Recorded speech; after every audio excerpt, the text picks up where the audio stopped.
They would have to sit at the boundary and wait for the Narragaeta, which is the headman, or an elder to come past to give permission to cross. Traditional Aboriginal culture was highly territorial, and visitors risked a violent reprisal for crossing a tribal or clan boundary without this permission, and this is how a welcome to country originated in our culture. Traditionally, being welcomed onto country meant you respected Bunjil's law. Bunjil, the wedge-tailed eagle, is our creator, and Wah the crow is our protector. And as long as you looked after the country, you had access to our waterways and our land resources. And when you enter our country, we ask that you respect our resources, our fauna, flora and water, as they are very special to us.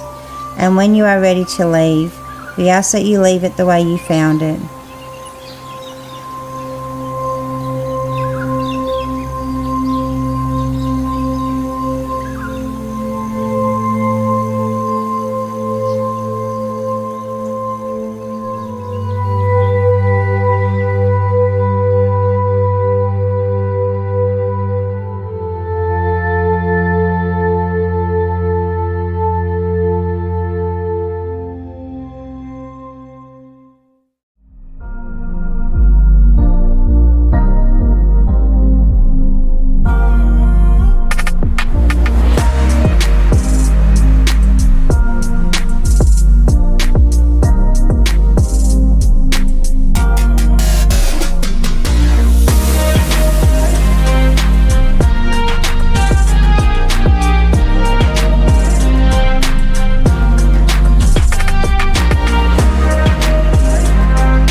We have lots of council services that support our community.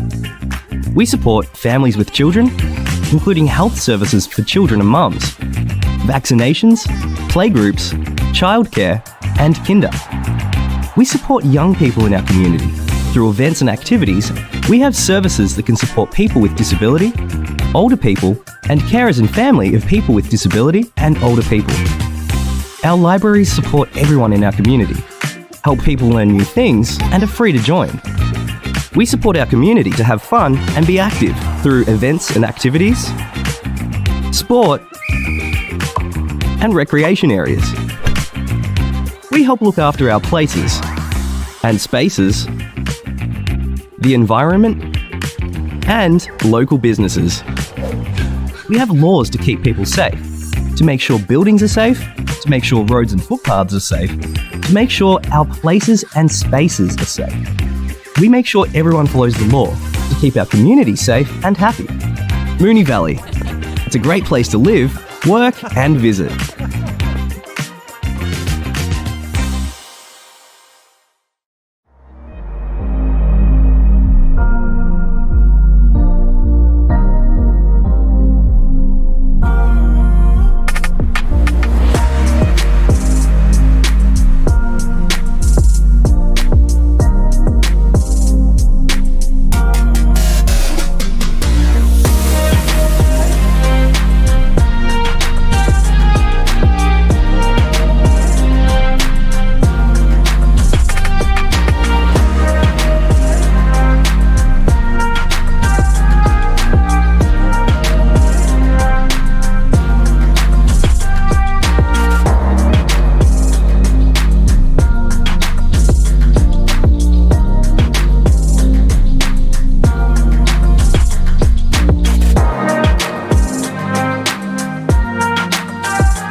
Welcome everyone to the council meeting on 25th of November 2025, which I now declare open at 6:30 p.m. I'd like to warmly welcome members of the public who have joined us tonight, as well as those watching online. As well as being live streamed, the video recording of this meeting will also be available on our website, so attendees in the gallery are advised that your presence may be recorded.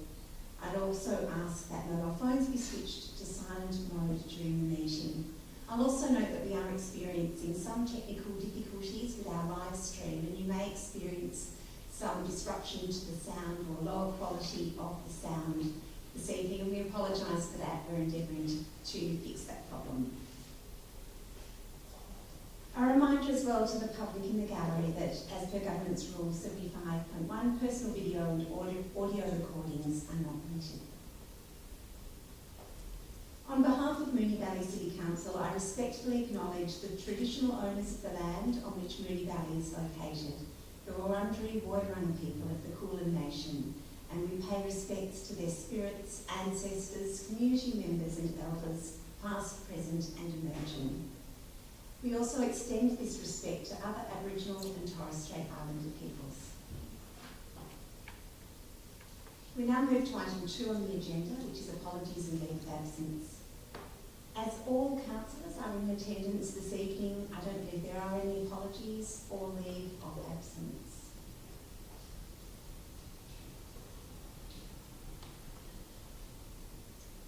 We now move to item 3 on the agenda, confirmation of the minutes. Councillors, can I please have a mover and seconder that the minutes from council meeting held on Tuesday the 28th of October 2025 and the council meeting to elect the mayor and deputy mayor held on Thursday the 30th of October 2025 be confirmed. That's moved Councillor Sypek, seconded Councillor Phil Byrne. Councillor Sypek, would you like to speak to the motion? No. Councillor Phil Byrne, would you like to speak to the item? In which case I'll put that to the vote. All those in favour?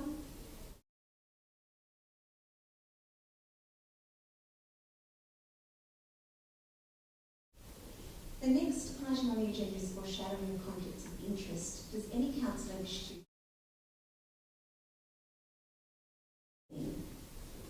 Councillor Adams. Thanks, Mayor. I have a material with item 9.6, award of contract for the provision of cleaning services for Moonee Valley Civic Centre, Sam Merrifield Library, Cocktail Centre and Jeremy Flemington Hub. Thanks, Councillor Adams. And Councillor Theocaridis, I saw your hand go up as well. Thanks, Mayor. I have a general conflict of interest for item 9.2, endorsement of biannual community grants, round 1, 2025/26. Thanks very much, Councillor Theocaridis. The next item on the agenda is presentations. And I know we have a few presentations from different councillors around the room tonight. I'm going to start with a presentation on the Fireworks and Bright Sparks Art Awards, which was held last Friday.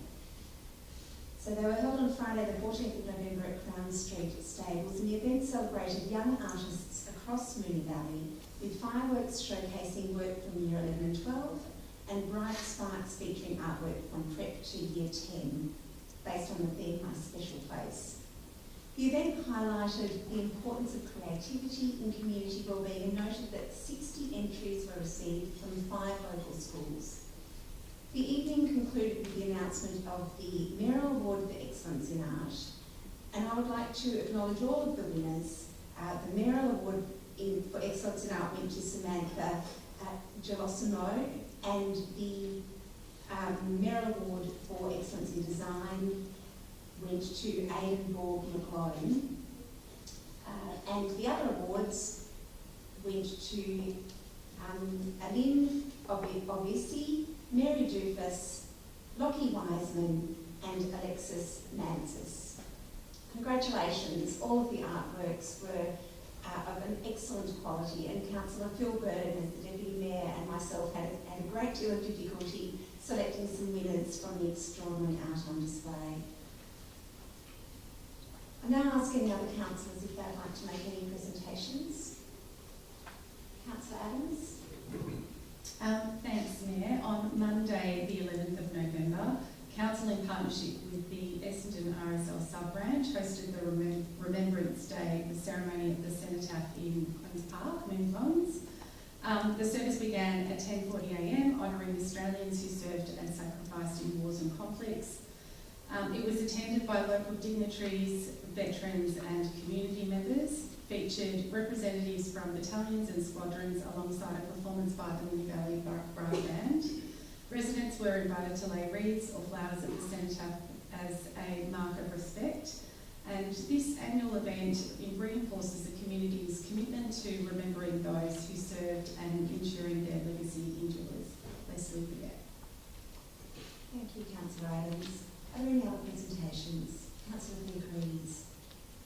Thank you, Mayor. On Sunday the 9th of November 2025, I attended a community event that was hosted by Council, the Discover Avondale Heights community event, which took place at Avondale Heights Reserve. It was free to attend and participate in, was inclusive of all ages and formed part of the Reimagining Avondale Heights program. The Reimagining Avondale Heights program aims to activate local community spaces and foster connections among residents of all ages, backgrounds and abilities in Avondale Heights. Some of the event highlights included participation of over 800 people, strengthening local ties and showcasing the area's amenities, live performances by local artists, food trucks, face painting, bubble play and pup portraits, lots of activities from community groups for kids, as well as the Moonee Valley Library on the Move, I believe it's called.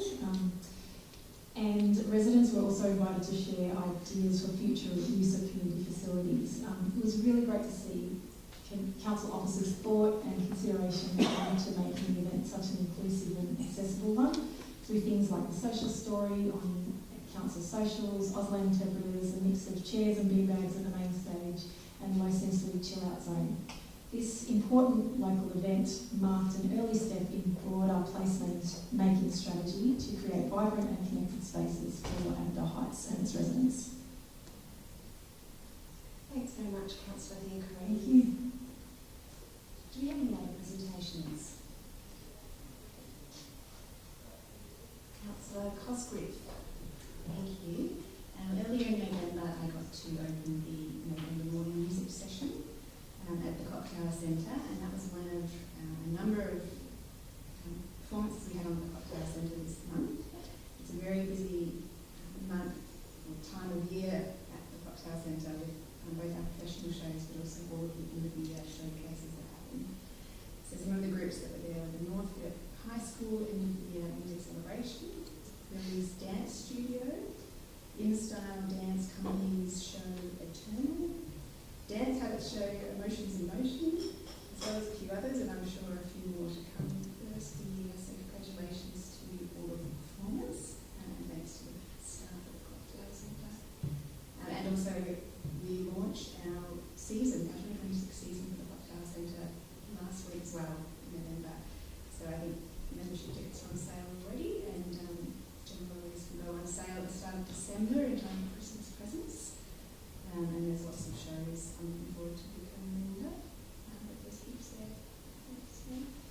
Thanks very much, Councillor Cosgrove. Would any other councillors like to make a presentation? Councillor Samantha. Thank you, Mayor. Late last week, there was a horrific incident on Buckley Street in which a much-loved community member sustained serious injuries. I'd like to sincerely thank all of the first responders and local residents who assisted at the scene. I also want to extend my support to the individual recovering, as well to their family, friends and the witnesses affected by this traumatic event.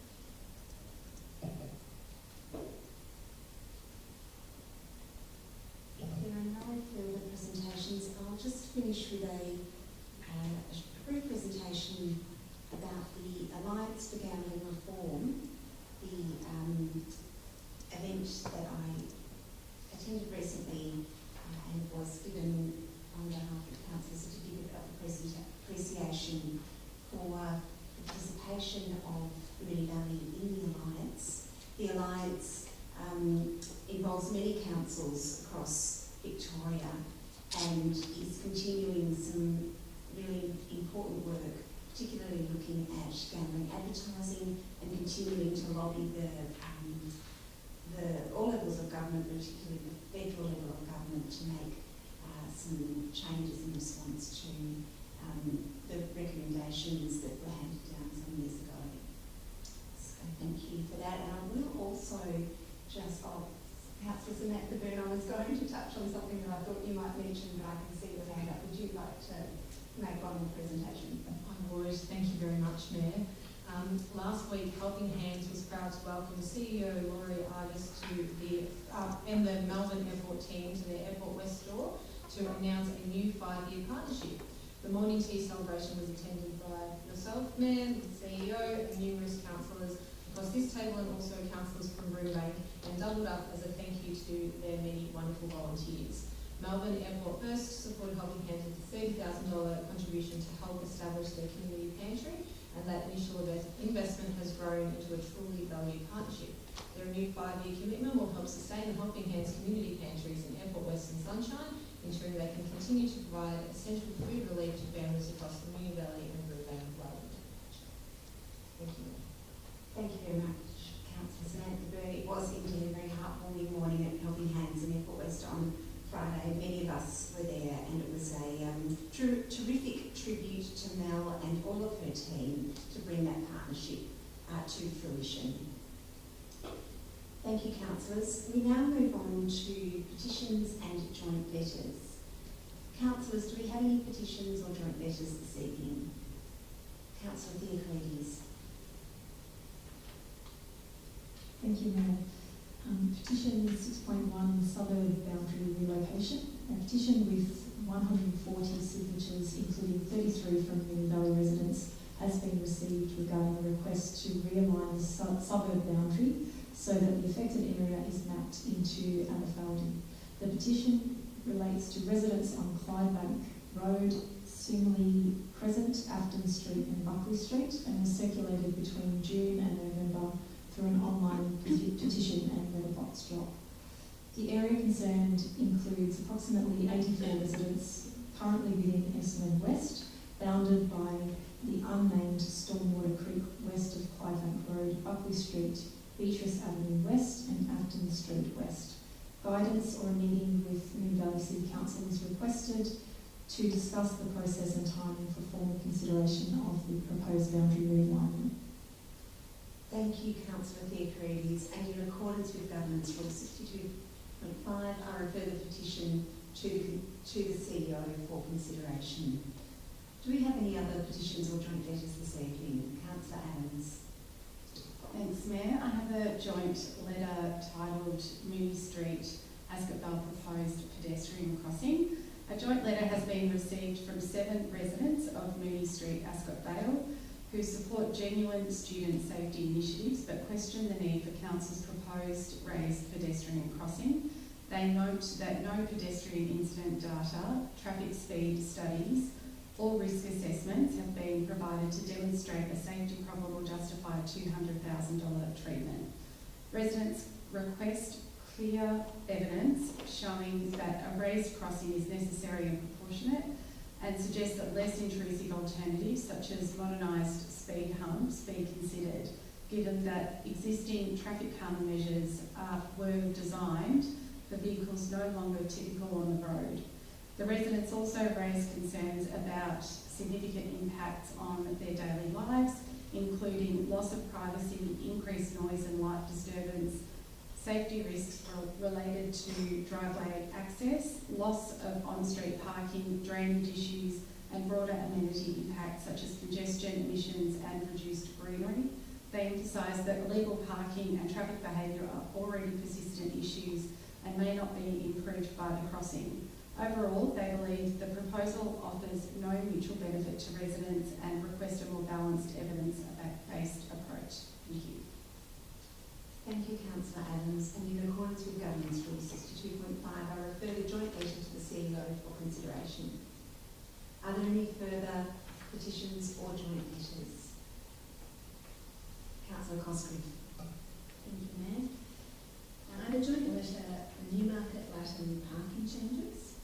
A joint letter was received from 10 residents of Glank Street, Flemington, regarding the Newmarket Latin study. The signatories expressed support for the broader Latin on the east side of Glank. Broader Latin recommendations, but raised concerns about the proposed 12-month trial of 2-hour parking on the east side of Glank Street. In their view, the current parking demand does not warrant any restrictions, and earlier congestion was temporary and related to construction activity. The letter also notes an existing permit eligibility anomaly that, according to residents, would result in several properties being unable to obtain resident permits, therefore incurring additional costs. The residents' preferred outcome is to withdraw the proposed trial and retain existing parking arrangements. If the trial proceeds, they request that the frontages of 16, 18, 20 and 22 Glank Street be excluded. Thank you, Councillor Cosgrove.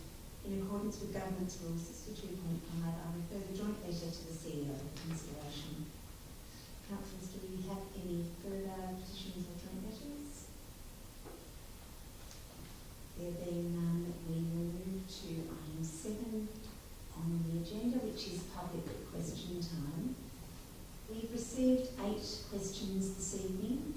The first 2 questions are from Gary Traynor, who I believe has joined us this evening. Thank you, Gary. If you could make your way to the lectern to ask your first pre-submitted question.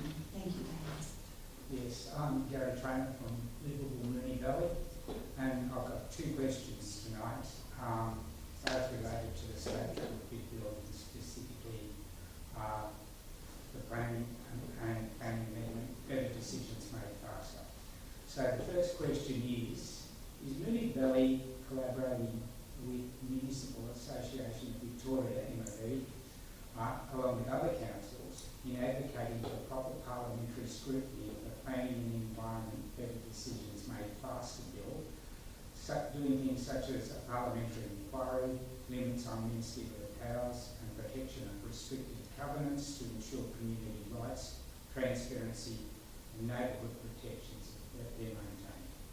Thank you, Gary. I refer to the CEO, Helen Sweet, to respond. Thank you, Gary. Susan Mayer. Moonee Valley City Council keeps informed of collaborative advocacy through information from the MAV, other councils, peak bodies and advocacy groups. Council will further consider its position on the Better Decisions Made Faster Bill 2025 as part of tonight's council meeting in the report 9.10 on tonight's agenda. Thank you. Thank you, Helen. Gary, please read your second pre-submitted question. Will Moonee Valley Council proactively inform and engage our community regarding ongoing planning changes by holding information sessions, providing accessible information on its website and on social media platforms, as other metropolitan councils such as Boorandarra, Bayside, Banyule and Kingston continue to do? Thank you, Gary. I refer to the CEO, Helen Sweet, to respond. Thank you, Gary. Susan Mayer. Where planning reforms are initiated by the Victorian Government, they run community engagement processes. Moonee Valley City Council makes available opportunities for community engagement relevant to our community through Council's USA consultation platform. How the Council engages on this specific matter will be considered as part of tonight's agenda item 9.10. Once the Victoria Government releases the mandatory tools, Council will start its housing strategy work, which will provide opportunity for Council to meaningfully engage our community on this important matter. Thank you. Thank you, Helen. Thank you, Gary. Thank you. The next 2 questions are from Peter Robinson, who is not joining us this evening. So, on behalf of Peter, I will read his questions. Peter's first question is, as many local ratepayers would like to celebrate Australia Day next January, can Moonee Valley City Council and councillors consult with ratepayers over how this day should be celebrated within our council? Thank you, Peter. I refer to the CEO, Helen Sweet, to respond. Thank you, Peter. Through the Mayor, Council holds two events on 26th of January, a citizenship ceremony at the Cocktail Centre in Moray Ponds to welcome our newest citizens, and a hearing ceremony to acknowledge the trauma experienced by Aboriginal and Torres Strait Islander peoples on this day. Thank you. Peter's next question reads, can the Moonee Valley City Council investigate different options in electing a mayor? The current situation of sharing it around excludes many more qualified candidates from the position. Thank you, Peter. I refer to the CEO, Helen Sweet, to respond. Thank you, Peter. Through the Mayor, in accordance with Section 25 of the Local Government Act 2020, any councillor is eligible for election or re-election of the office of the Mayor. The Mayor must be elected by an absolute majority of the councillors. This is the process of electing the Mayor under the Act. Thank you. The next two questions are from Gregoria Tadaro, who is not joining us this evening, so on behalf of Gregoria, I'll read the questions. The first is, Moonee Valley City Council contractors damaged my front fence while resurfacing the footpath outside my home with no notice. When will I be paid the $1,251.80 to fix the damage? Thank you, Gregoria. I refer to the CEO, Helen Sweet, to respond. Thank you, Gregoria, for your question. Through the Mayor, I can confirm that council officers have received your claim and lodged it with our public liability manager for assessment. Council has also referred the claim to the contractor responsible. Thank you. Thank you, and Gregoria, I'll now read your second question, which is the giving of proper notice is an ongoing issue and one that has resulted in various injustices in the past. What measures has Council put in place to ensure residents like myself do not experience this again?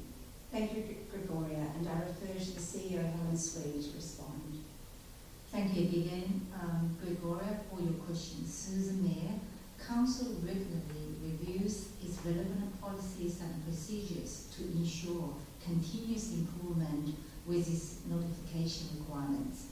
This includes our communication and engagement practices.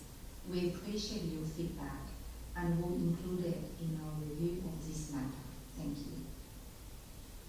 And the last two questions this evening are from Ray Berg, who is not joining us this evening. Ray's first question, Ray's first question is, please advise the risk assessment process undertaken when approving the new residential development starting in Dean Street, Moonee Valley Racing Club. In particular, was a hydrologist consulted about projected stormwater flows upstream and when planning the stormwater system for this development? Please answer in terms of hydrology, not fixed assets. Thank you, Ray, and I refer to CEO Helen Sweet to respond. Thank you, Ray. Through the Mayor, the drainage system for all new developments is required to be designed to match pre-development runoff rates. This ensures that the development does not have an impact on the existing drainage network. The Moonee Valley Racecourse development has a stormwater management plan which has been designed by suitably qualified hydrologists and engineers to incorporate measures such as on-site detention, wetland treatment, and capture and reuse of treated water. This plan ensures that both the upstream and the downstream drainage network can cater for the anticipated water flows. Thank you.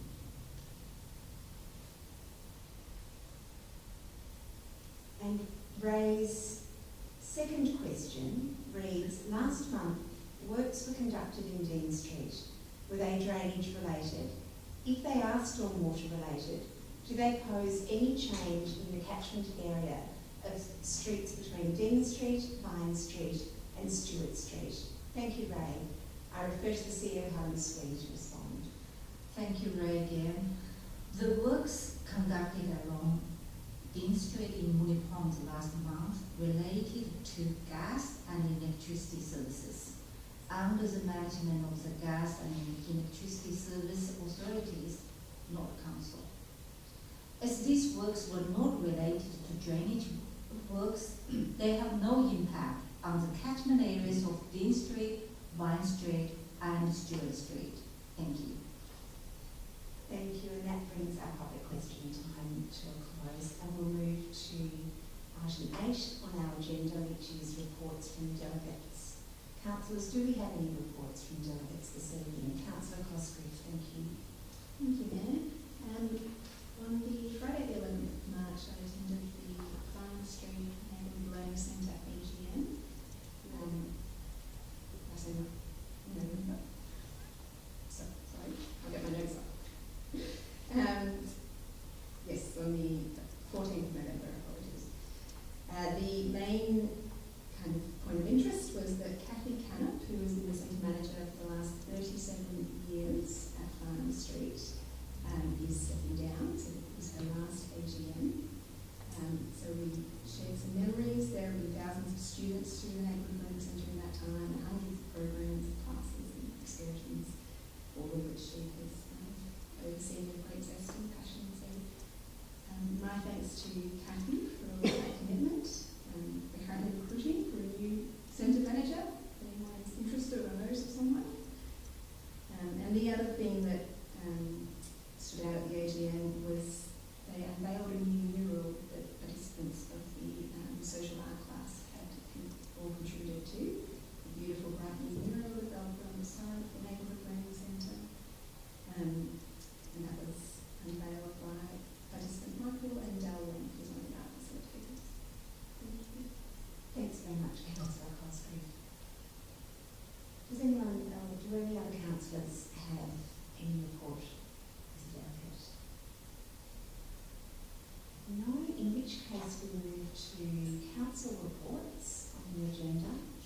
And the first report is item 9.1, adoption of the Domestic Animal Management Plan 2026 to 29. Councillors, the officer's recommendation is shown on the screen. Do I have a motion? Councillor Adams, move to Councillor Adams. I'd like to move the officer's recommendation, please, Mayor. Thank you. Do I have a seconder? Thank you, Councillor Phil Byrne. Councillor Adams, would you like to speak to the motion? I will, thank you, Mayor. The Domestic Animal Management Plan is a 4-year action plan that outlines how Council manages cats and dogs for responsible pet ownership and animal welfare within our municipality. Tonight we're considering the 2026 to 2029 plan, which has been through community consultation throughout September. It's great to see that there was a strong level of support from the community, and there are some really great initiatives in this plan.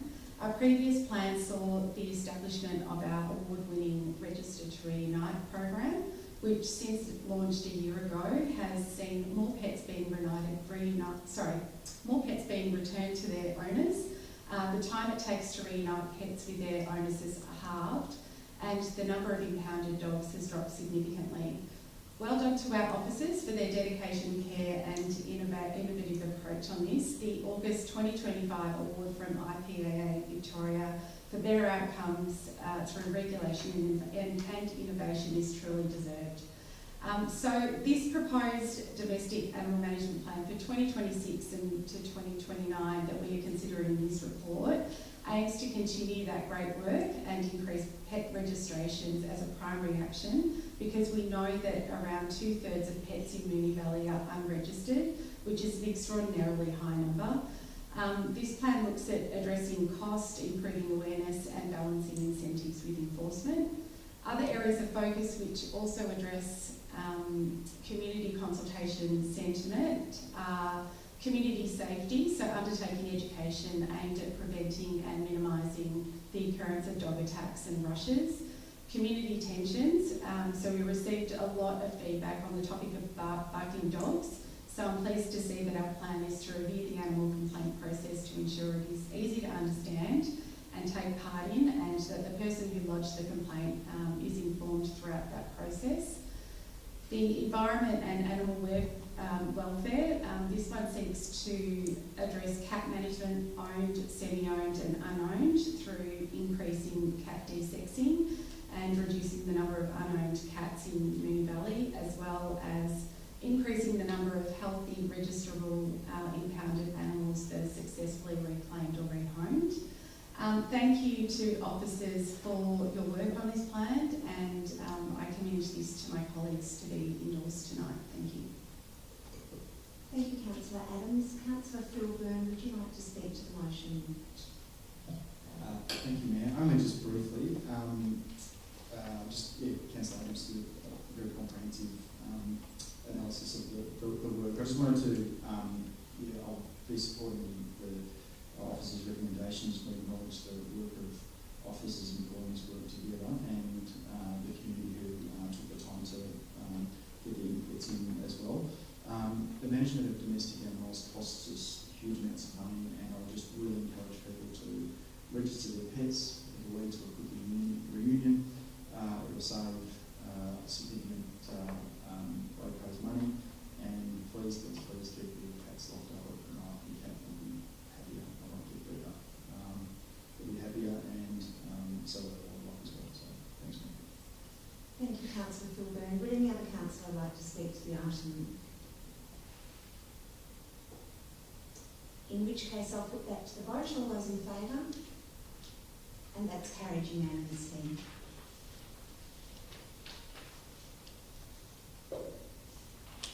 Before we go to the next item on the agenda, 9.2, Councillor Thea Communities has declared a conflict of interest in this item. And thank you, Mayor. As I flagged earlier, I have a general conflict of interest for item 9.2, endorsement of the biannual community grants round 1, 2025/26. I was engaged by the applicant, one of the applicants, Get Started Disability Support Australia in 2023 and early 2024, and received payment for the work I undertook. Thank you. Thank you, Councillor Theophilus, and we'll wait a moment while you leave the chamber. Thank you.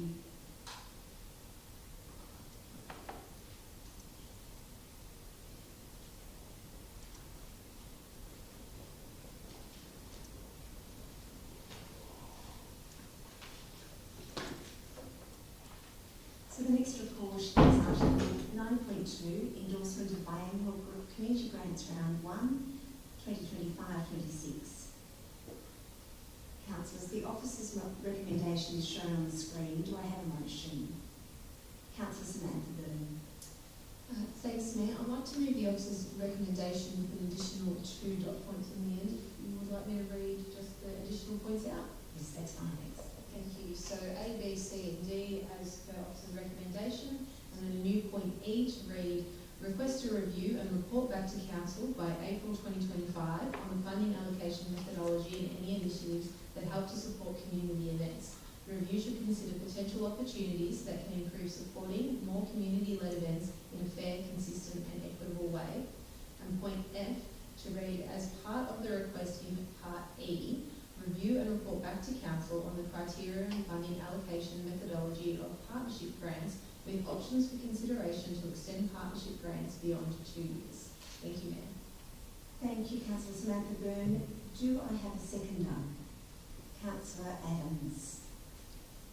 Councillor Samantha Byrne, would you like to speak to the motion? I would, thank you, Mayor.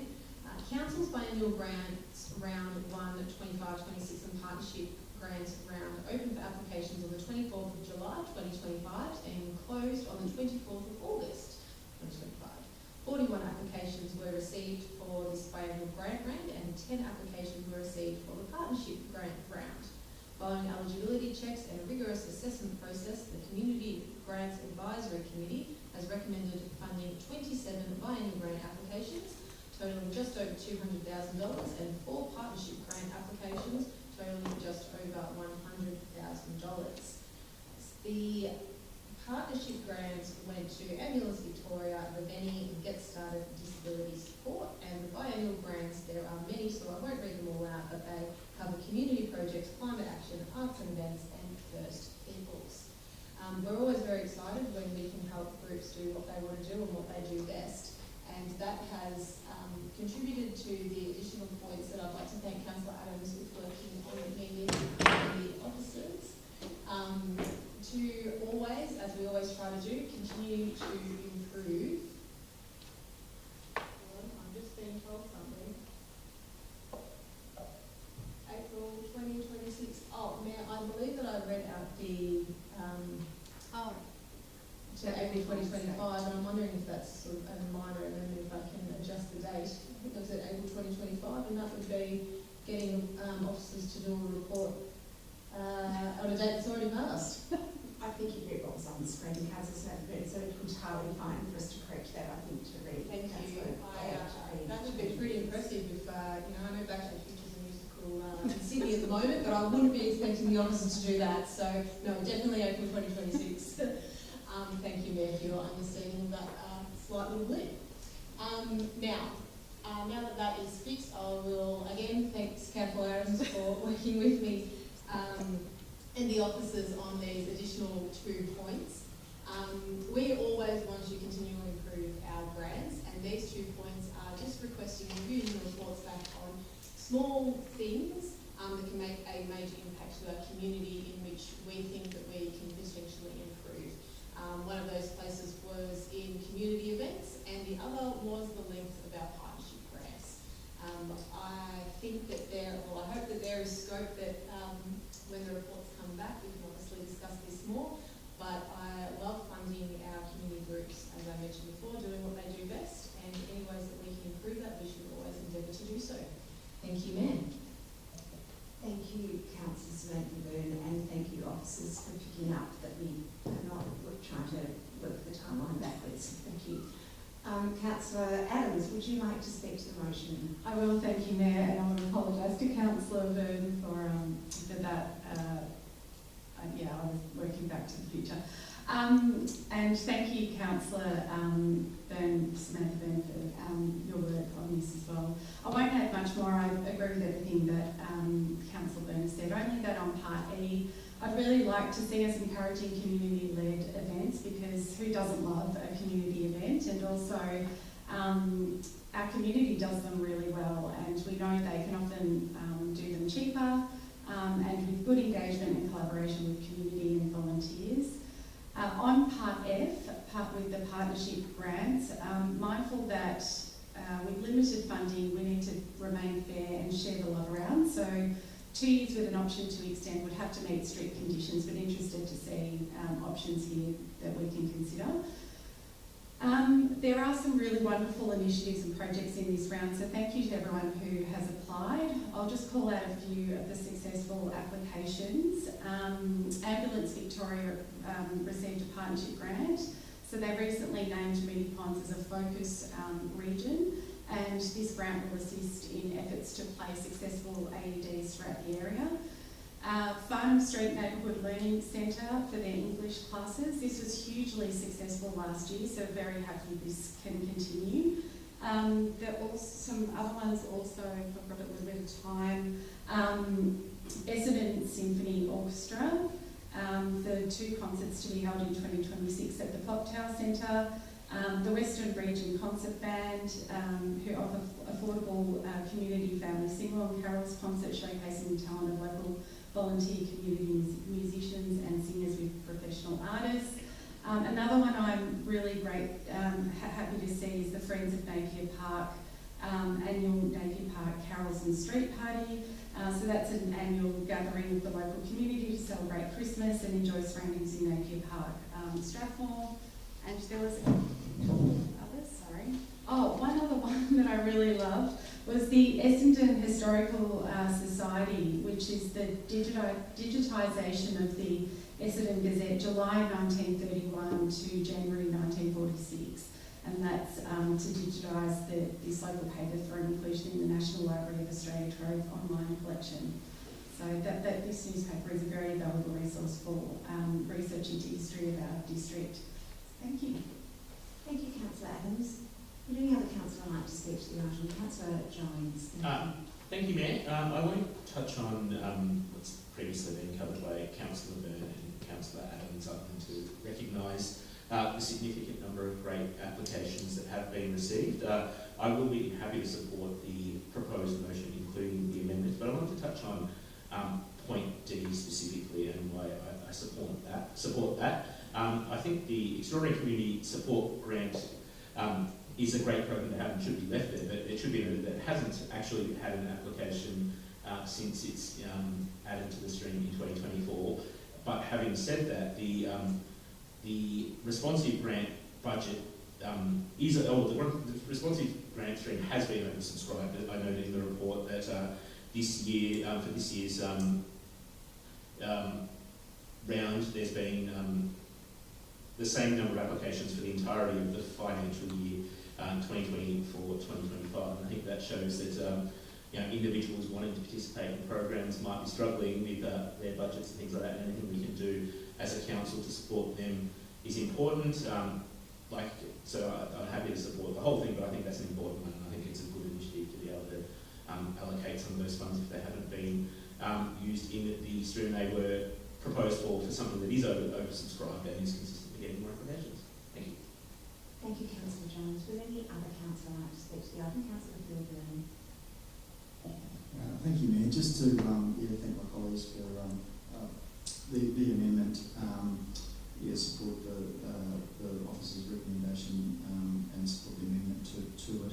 I just wanted to acknowledge the work of the people that have gone to the trouble to give up their time to put in grant applications. They're probably the same ones in these organisations that probably do a lot of the heavy lifting already. So I just wanted to acknowledge the work that they do within the community and their efforts in applying for the grants, whether they were successful or not, and also just to stay in touch with the relevant people at council to improve chances for next time around and take a training and those sorts of things when it's offered. Thank you, Mayor. Thank you, Councillor Philbin. Would any other councillor like to speak to the item? There being no other speakers and no dissent, I'll put that to the vote. All those in favour? That's carried unanimously. Thank you. So I'm just adjusting to not being a voter by putting up my hand on these things, so apologies. We need to invite Councillor Figueres back in the room before we move on to the next item.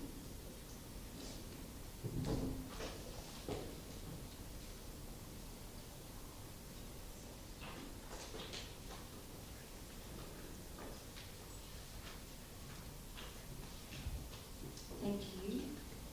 The next report is item 9.3 and it is proceeding with statutory processes for telecommunication leases on council land. Councillors, the officer's recommendation is shown on the screen. Do I have a motion? Councillor Philbin. Thank you, Mayor. I propose to move an alternative motion. Mayor, just before I read the alternative motion, could we get a 4-minute adjournment? That would be okay. Of course. I will adjourn the meeting.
just moved to the next item, 9.3, proceeding with statutory processes for telecommunication leases on council land, and Councillor Phil Byrne indicated that he would like to move a motion. Thanks very much, Mayor. I'd like to move a motion that Council resolves to A, request the Chief Executive Officer provide councillors with a strategic briefing providing information on paragraph 1, the terms of reference and findings of the Walter Street Telecommunications Working Group. Paragraph 2, how lease terms including calculation of rents, rent review, lease period, end of lease requirements such as decommissioning and make good arrangements are developed. Paragraph 3, opportunities for the co-location of facilities including with other telecommunications providers and other council infrastructure such as light towers and pavilions. Paragraph 4, how existing use of land, relevant master plans and planned capital works are considered in lease discussions. Paragraph 5, how local amenity including visual clutter, equipment, noise on residents and users of council open space is considered. Paragraph B, defer the report and recommendations to a future council meeting. And paragraph C, undertake points A and B above in quarter 1, 2026. Thank you, Councillor Phil Byrne.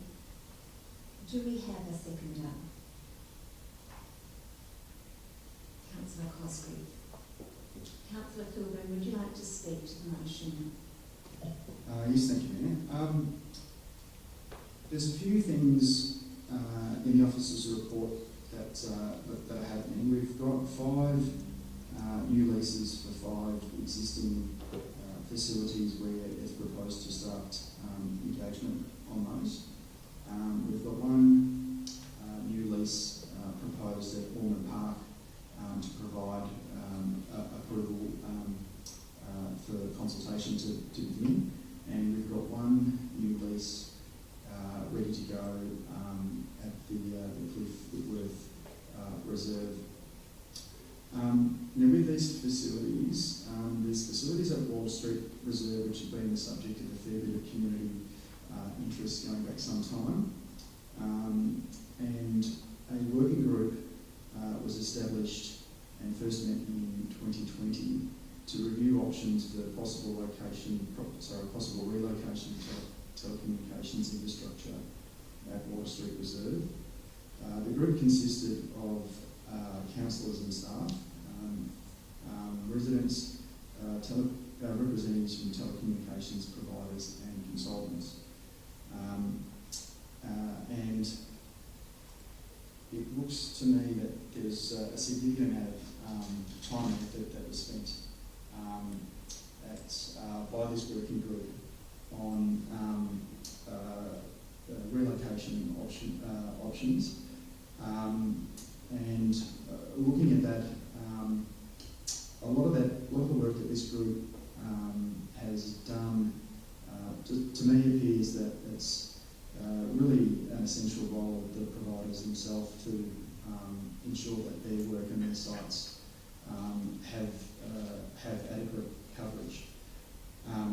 In any event, the work of this group is somewhat left hanging. There were some actions that were required. Some of those were acted on, and there's some additional work that was provided around frequency strengths and addressing some concerns and those sorts of things.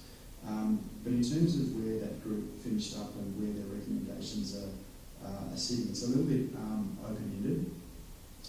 And I've got concerns about engagement on those 2 facilities commencing with a few questions remaining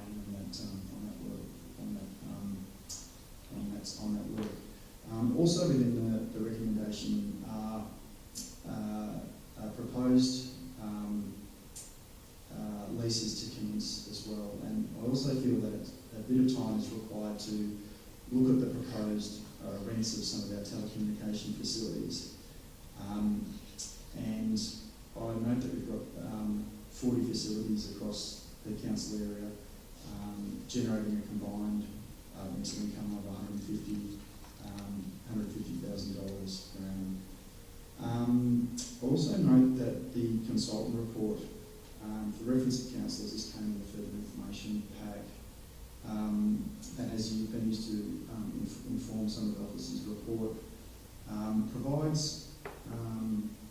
it mentions there's an opportunity to look at improved and more balanced tenure provisions, and also opportunities to optimise commercial returns. But it also goes on to suggest what those returns are and so forth. I also think there's an opportunity to explore further opportunities to around the co-location of equipment, noting that this is expressly encouraged by the Telecommunications Code of Practice, in particular for low impact facilities where you do get some discounts, I guess, under the planning system through faster pathways and so forth, and also by the planning scheme itself. So, I mean, in summary, I don't suggest deferring this lightly, but I don't want to defer it forever as well, hence the time-bound nature. But I feel there's just a bit more that we need to consider before making a decision on the next steps with these leases. Thanks, Mayor. Thank you, Councillor Philburn. Councillor Cosgrove, would you like to speak to the item? Thank you, Mayor. I'm happy to support the amendment Councillor Philburn has put forward. This item relates to those towers with good units at the top of them that you see in some of our parks and reserves, and obviously they're good signal strength and telecommunications availability is really important and increasingly important in our modern world. I thank officers for the work they've done to try and, as Councillor Philburn said, tidy up these 5 places that were kind of outstanding and missed or left to the wayside a bit, and to also address some of the gaps that we've got in our coverage. When the report came to us last week, we did feel like there were a few, but maybe for us as councillors there was a bit more engagement or scrutiny that we could put over this. As Councillor Philburn said, in 2020 there was the motion to start a working group in relation to the telecommunications towers at Walter Street, and that kind of got, a lot of work was done by residents and officers, and it kind of got lost in a change of council and probably COVID, I would say, and that's why we're trying to tidy up these outstanding leases as well. So I thank the officers for the work to do that, and I'm supportive of it, but it would appreciate a bit more time for us to review some of those documents that were circulated today about consultation reports that have come through and some of the minutes from the previous working group. Hence the deferring it for a little bit just till the start of next year. Thank you, Councillor Cosgrove. Would any other councillor like to speak to the item? Councillor Jones. Thank you, Mayor. I won't be supporting the amended motion. I would like to foreshadow moving the officer's recommendation should the foreshadowed motion not pass. Mobile telecommunications isn't a luxury, it's essential infrastructure. It's important for community safety, for people running businesses, learning and development in terms of internet delivery, and just general day-to-day life. I don't like seeing expired leases. I like having certainty for council and certainty for coverage across the municipality. It's commonly discussed through social media platforms and also mentioned in the report. Mobile coverage across Moonee Valley is rated fair to poor at best in many parts of the municipality, and this does have direct consequences for liability. One commonly mentioned health concern is with relation to exposure to different waves, and RFME independent testing, as shown in the report, showed exposure at just 1.82% of the allowable limits. I think this is an important fact and something that should be consistently communicated, that the exposure limits are just not there. We are making money out of this. There is a potential to lock that money in for an extended period of time, and making sure that we don't have a situation where mobile providers themselves feel like they don't have certainty, so decide to put their investment elsewhere, I'd much rather than be locked in Moonee Valley. So as I said, I won't be supporting the motion. I would like to shadow supporting the officer's recommendation and moving forward with the statutory processes provided under the Local Government Act. Thank you. Thank you, Councillor Jones. Would any other councillor like to speak to the motion? Councillor Samantha. Thanks, I will. I don't have too much of an issue with it being deferred. I obviously don't want the right things to be deferred, but I also don't mind if we need to have further information to make a better informed decision, then so be it. I highly doubt, for the sake of a few months, that telco companies are going to pack up and walk away. Sure, it would be nice if they weren't in overholding for as long as they were, but I don't think, and I hope that it won't cause too much of a concern, and that when we are able to get the report back, I think it's Q1 2026, 2025, that we will be able to make a more informed decision then. Thanks, Mayor. Thank you, Councillor Samantha Boone. Would any other councillor like to speak to the motion? As there has been some dissent, Councillor, my apologies, Councillor Theocharides. Thank you, Mayor. I just would like to echo Councillor Samantha Boone and what she was saying. I always like to have all the facts and all the figures and all the data in front of me prior to making a decision. And so I welcome Deputy Mayor Phil Burns' proposed motion and for further information. I think that there's never any harm in getting further information to make an informed decision, and I also appreciate the time limit that's also been added to the proposed motion, which means that it's not sort of dragged out any longer than it needs to be. One thing that I really like about another thing that I really liked about the proposed motion is point A3, a strategic briefing providing opportunities for the co-location of facilities, including other telecommunications providers and other council infrastructure such as light towers and pavilions. As we all know, light towers and pavilions are in demand across the municipality, but our budget and restrictions don't allow for everyone to get what they want. So exploring opportunities for these co-location and any other sort of opportunities for rent and increased capacity to deliver council infrastructure, I welcome that as well. So thank you. Thank you, Councillor Theocharides. Would any other councillor like to speak to the item? As there has been dissent, Councillor Phil Burn, would you like a vote of reply? Thanks very much, Mayor. It's interesting, big dissent in terms of the alternate, but not sort of dissent in just what was being said. I don't have too many disagreements with what Councillor Jones was saying. So there's absolutely no arguments with the importance of this infrastructure. We already inquiries about how we can boost infrastructure, and certainly for the rest of our community that's incredibly important as well. But yeah, we're not for this motion. We're not recommending, not extending anything. We're not telling anyone to pack up and go away. We're not shutting the door on new inquiries for facilities. And I think in the current situation that we've got, there's absolutely no risk in delaying by a few months for leases that have been overholding for years, frankly. In terms of, we've certainly got a role to play in doing our bit for mobile carriers and their communities to ensure that they have reception in the same way that we've got a role to play in supporting which is the infrastructure in our streets as well. So there's absolutely no issues about that, but I just wouldn't want us to necessarily just be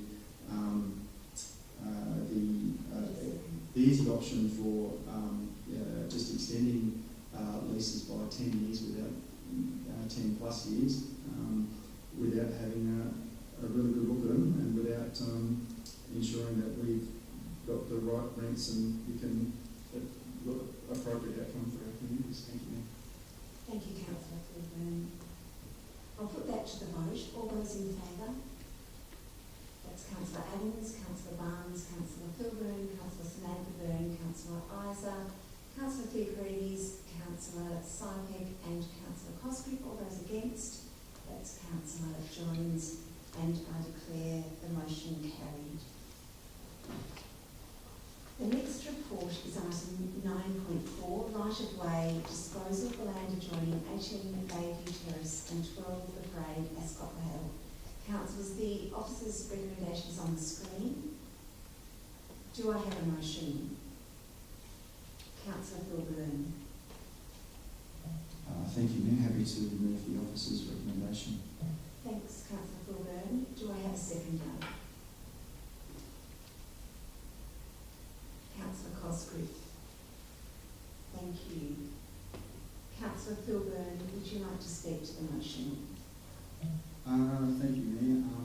I'll support the officer's recommendation, which moves us along the next sort of step in the statutory process.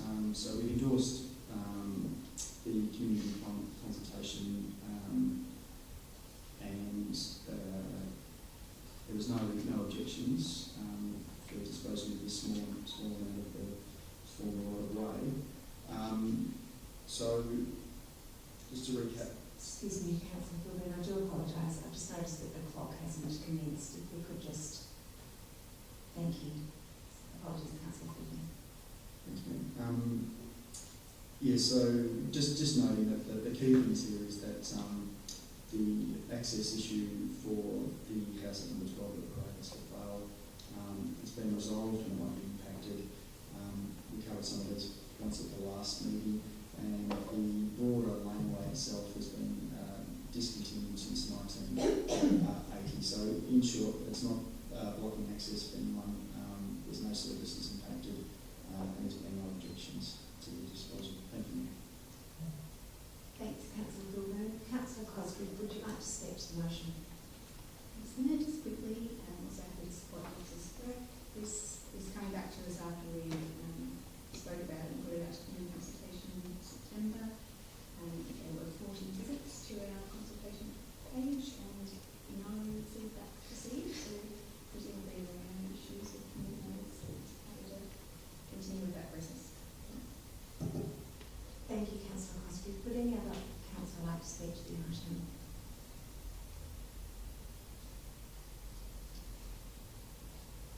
In which case I'll put the motion to the vote. All those in favour? And that's carried unanimously.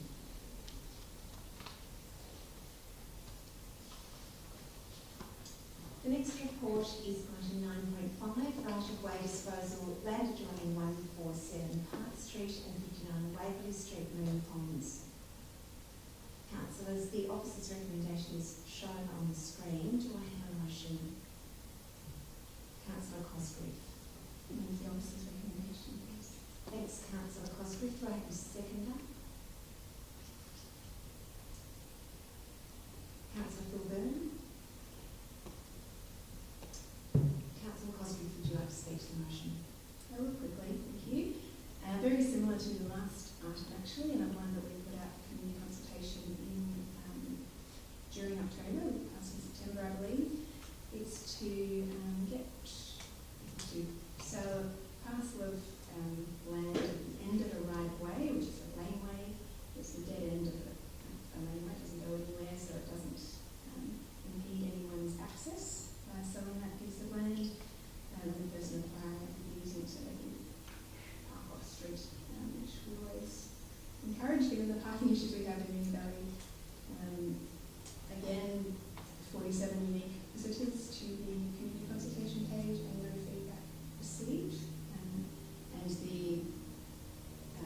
house owner who abuts the one acquiring it, so the two houses that about that piece of land. The person not acquiring it has said that they're very happy for it to be sold, so no issues for me to continue with the process. Thank you, Councillor Cosgrove. Councillor Kilburn, would you like to speak to the item? No, thanks, Mayor. Would any other councillor like to speak to the item? In which case, I will put that to the vote. All those in favour? And that is carried unanimously.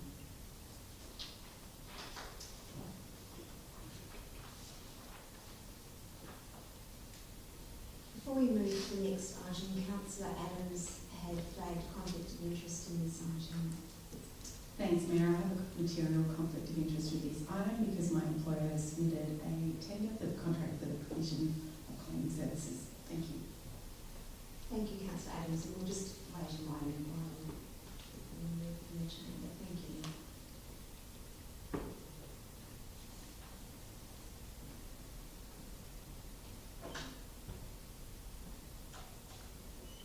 So, councillors, the next report is item 9.6, award of contract for the provision of cleaning services for Moon Valley Civic Centre, Sam Merrifield Library, Clock Tower Centre and Jeremy Flemington Hub, negotiation number 1081. Councillors, the officer's recommendation is shown on the screen. Do I have a motion?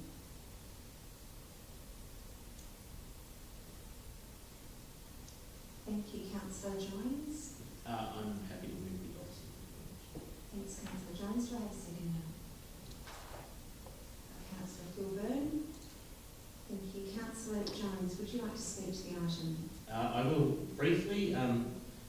Council has a lot of buildings, over 120 buildings that we have to clean and provide conceals for, and this contract is for some of our bigger facilities, obviously as mentioned in the report, the Civic Centre, Sam Merrifield Library, Clock Tower Centre and Jerry and Flemington Hub.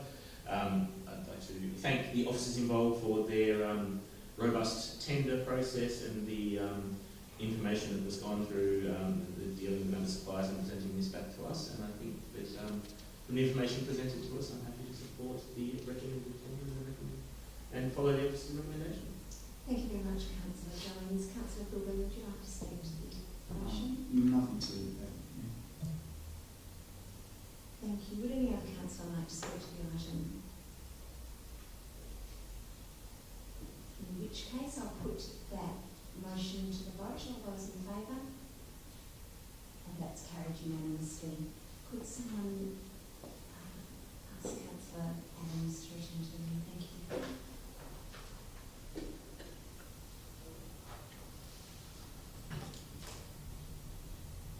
We'll just wait one moment while Councillor Adams returns for the next item.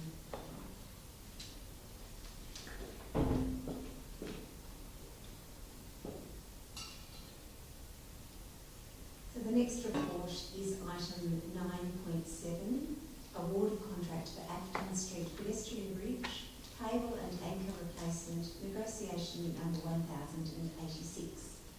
Councillors, the officer's recommendation is on the screen. Do I have a motion?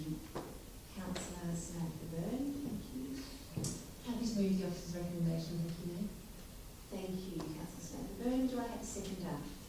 Councillor John Sypek. Thank you. Councillor Samantha-Byrne, would you like to speak to the motion?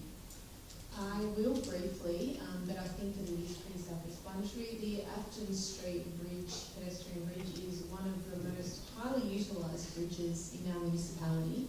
So many people love it, and when it is closed, it causes outrage, and so we definitely don't like to do that. And what we do want to make sure is happening is that it is incredibly safe. And in doing that, we need to sometimes change cables and anchor replacements, and that is what we are doing.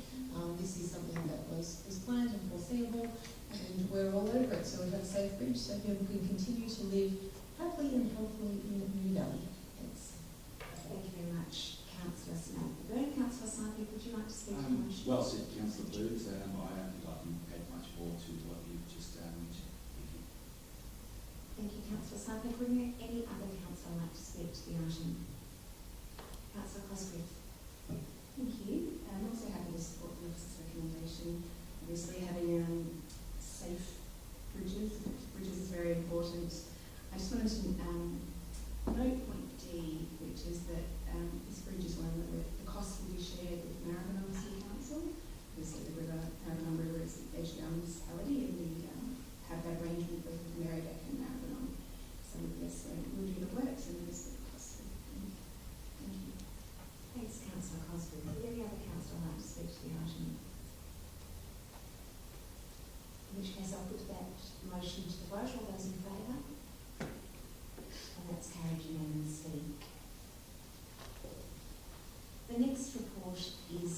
9.8 Financial Performance Report and Council Expenses Report, Quarter 1, 2025-26.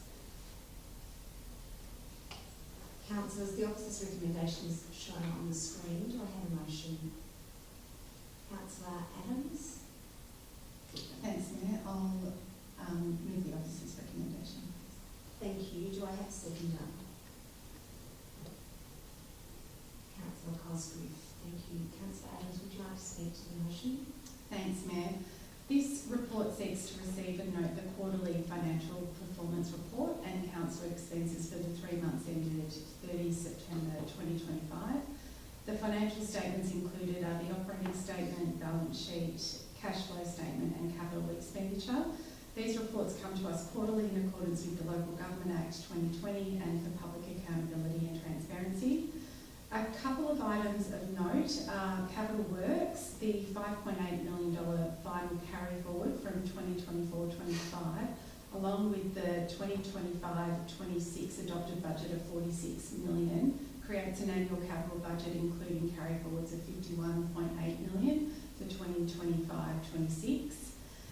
Debt levels, the total annual amount includes a residual amount from the $10 million loan received in June 2021, new borrowings adopted for 25-26 of $7 million and the $35.2 million carry forward from previous years. The rates receivable at the end of 24-25 financial year, debtors were $20.4 million, which reflects an increase of 12.7% on 23-24. However, since the start of this financial year, 738 rate payers compared to the same time last year, 427 rate payers applied for the payment arrangements. So it's probably a good time to remind rate payers that we do have options for payment arrangements on request if you don't like making lump sum payments. The good news is that we are reporting an actual rates funding surplus of $14.1 million and a gain of $2.6 million of 24-25 budgeted borrowings for capital works projects that were completed under budget. So this motion seeks to reduce the 24-25 carried over borrowing amount by $2.6 million. And with the rates funding surplus, we will be allocating $14.1 million to the following reserves and projects. There will be $2 million to a newly created waste charge reserve to fund the purple bins in 26-27, $1 million to the IT reserve, $850,000 to fund the implementation of changes identified in the federal government audit rectification and aged care reform, $4 million to the newly created Asset Management Reserve for Climate Change that was forecasted to be introduced from Year 2 in the adopted Financial Plan 2025 to 2035, and $6.2 million to the Infrastructure Reserve. So good news there. Thank you to our CEO and finance team for managing our accounts with such diligence and strong fiscal responsibility. It means that during future budget discussions, we were able to continue finding ways we can support cost of living relief for vulnerable members of our community. In summary, the quarterly finance performance report for the 3 months ended 30 September 2025 indicates that Council's overall financial position for the year ended 30 June 2026 is sound. Thank you. Thank you, Councillor Adams. Councillor Cosgrove, would you like to speak to the motion? Thank you, Mayor. Just briefly, thank you, Councillor Adams. It's nice to have the chartered accountant back on the floor for the summary of the financial reports. I just, as Councillor Adams mentioned, something that I think stood out to most of us was the increase of rates debtors that we've seen at the start of this financial year and the increase of people on the payment plan. We're always very cognizant of that here, and it's the cost of living crisis is a story that we all know very well. In addition to there being payment arrangements for people experiencing hardship, people can also call up council at any time to do change their rates to a monthly instalment, which isn't very well advertised, which is something we're working on about how we can make it easier for people to pay their rates in easier ways, more manageable instalments. The first report that stood out to me was some information that came back to us following the budget about ways that we might be able to provide relief for certain populations of the Moonee Valley, pensioners, renters, low-income earners, who might be impacted more by the cost of living crisis. Some of the suggestions that have come back from officers so far about reducing fees and charges, potentially not increasing fees at our next budget cycle for some concession groups for the leisure centres, also for the discount fee for our animal management, so pet registrations we were talking about earlier on tonight, the fees for our community halls, keeping those the same for the next financial year, as well as other things, community transport, community meals and the like. So thanks for two officers for putting that together. I know that we'll be thinking about it and talking about it more as we get into next year's budget conversations. And yeah, I mean, again, thank you to officers for the great financial management over the last 12 months and start of this quarter, and it's great to be able to put some money aside, particularly into the climate reserves. So yeah, the asset management climate change, which will become a rolling reserve for us, as we know, flood modelling and all sorts of things that we will face increased pressures and costs. So very happy to support that part of the recommendation too. Thank you. Thank you, Councillor Cosgrove. Would any other councillor like to speak to the item? Councillor Snowden-Byrne.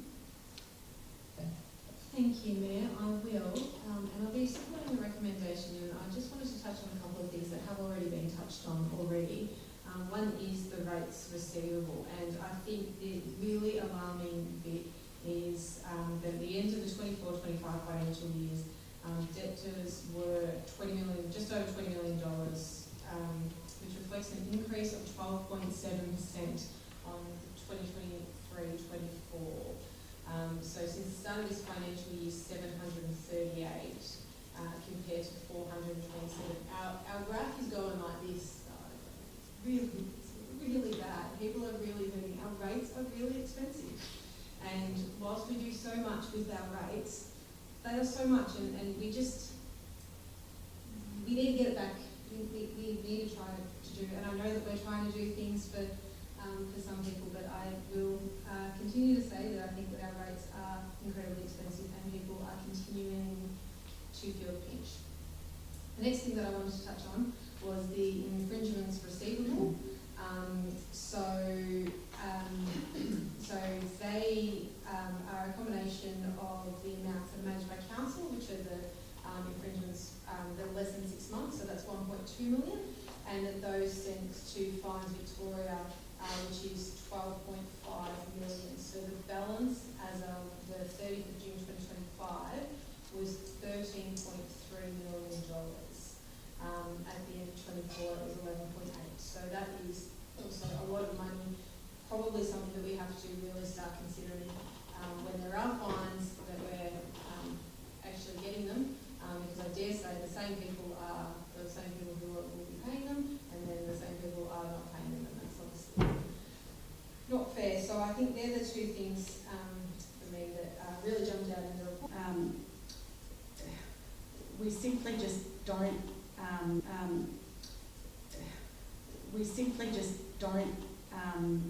We just can't fund everything as it is, and whilst I do appreciate